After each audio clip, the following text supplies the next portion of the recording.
Laikidraba, Himalaya, Manipur, Shibu, Kanbiramba, Shambiramba, Soba Togdal, Lobiramba, Manipur, Maharaja Singh Marakta, Hiloindola Shinghang, Badumba, Maharaj Gambir Singh, Magi, Jamada, Makhudra, 190, that anniversary stay the Lembireva man, Punamai Kunuchari.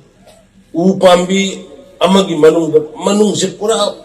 Sum sarga kinda kadagi ngairga lera pambi mo Eikhoigi lera measure birang drug na piraiba effect environment ecologically piraiba madugi impact population imbalance piraiba madugi effect demographic imbalance laiba sigi effect si punama singa sidi khara naina ba hongram gada bo male mayam punama hoji phawada madu naina gadagadi Eikhoigi Hougatpa Ngamlaroi ba Jati madi oiragani ngasi mo oiba Manipur gi se khoi karino kari dawada gena naina ba ngamdraba punchan ba ngamdraba or ngasi ge sugum function sida oi mapana sat ke MLA minister sakre tara sida su lai phada laina Manipur da laina president oiba ngamdaba MLA minister laiba karbaina kangani seriousness ma laitragadi laiba kanma ngamoi seriousness conviction determination na ba yade hoji haksang sonba yade wakhan handaba yade Aduni Ngasigi Nimishida, Ngamlaroi Bisi. Maharaj Gambir Singh Nasai Masagi Sahin input the Shigi. Karigino Nahaw in a Shidi say. Nasi Manipurgi history Alamdra Nainarabra. Nasi Magi Maranda Sahin Kundapaki Matal, like a Pachapama form later, Eikhoigi. Intellectual academia Shansing. Like that, Maribang Mazati Munushida, so the Bengali screen the Matika, Edith, so I know Masam Pong money. So I like Masa English income Pong. Complete history.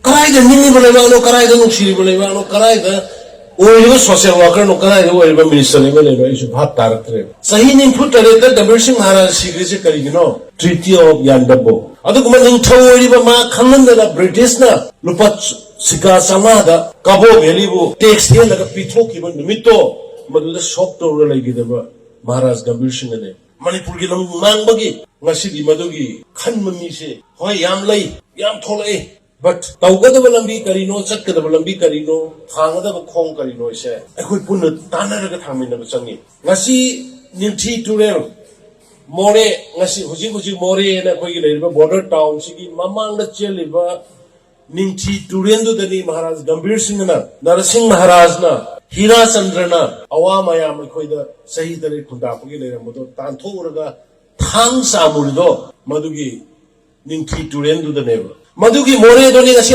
like we are said. Sigi Pochak Manungi of a Pochak Mayam, academically highly Bakamu to Kangan Batayo. Oi, historically shinine, Ipai Punane, Rangunda Leba, Pagoda, Brahmagi Matam looking in Togi, Leba to the Changaga. Noi Amona Ladara Kanuko Haidana. Eikhoigi singer kono koina thang yalam bagi thang phom lei di Manipur se kana na kallaga lakke hai ngasi na Manipur se koi karai da lei dige ba kari oi dige sigi pot mayam sigi dum tani function yaul se function organize ori se chogi nate hajomam se la sida salam ilaga lei khar kat patu nate let the people know and remember the sacrifices made by our forefathers adu ningsang na sikhang se hai bani bhamna saraga punba akoi gi function na magi nungai badu nate Northeast the Leva Home Patani, State, Assam Sumatik, Manipur, Tripura, Nore, Southeast Asia, the Leva Nasin Namagi, Madugi, Ninkata Mangana Sahi, they sing there in Mangamukose, Kun Manipur money. Ipai Pugi, the Gas of Popa Hitraba, Ipai Pu the Taxicas, Damchat Beva, Utpangam Draba, Kurumangam Draba, Moy Kongulina, Honamandi, Macham and Pogiba, Aqua Artolite. Someone has to take risks to save the present and future generations. Kanago makar di manu sacrifice putai. Kathok putai. Karigi Ngasigi Mirolna manitongi Mirol kamna. Kari lalo baino samjar na maidai praja singe etek to rukrido. Mai thabi bido kari lalo baino. Maidai praja na kari daw krage.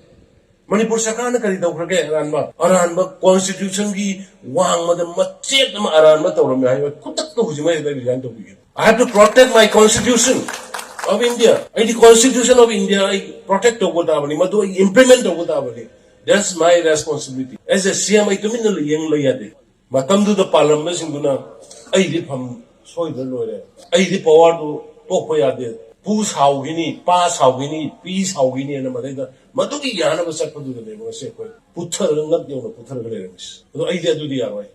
ai power da lege le yu le ro to manipur di kan ge le khan le ba manipur le ba se kan ge le khan jo aran ba le ram bi ai mi ni ai jo soi bi le ram bi ai lai da jo soi ri but ai gi am khati lan gre hai ba dai ki da ba icha na pa na asoi bam to ro da je lo ikut chat na ga tin bangam ba adu ma ni pa ma ne asi ju ma du ge spiritual han numit hummi mari ni seminar to akang ai mayam naharol sing university ge ngang sing college ge ngang sing invite to wer kan da seminar numit hummi mari ni ga to ba kamai thoki bro sibo narsing maharaj se kana no hira sandar se kana no kamai to bono kasar da se ma kamai se lui british na treaty of anda bo kamai to gi kari gi no british na nintho yaw na khoi gi kabo valley pithong ri se adu di huji se kabo valley se khoi na reclaim to ba yari bra why not matam do gi maharaj ge ya yaw na pitho amba british ki mai khoi na kari gi international court case sakpe yaroidra sigi pon mayam go se khoi naina haninge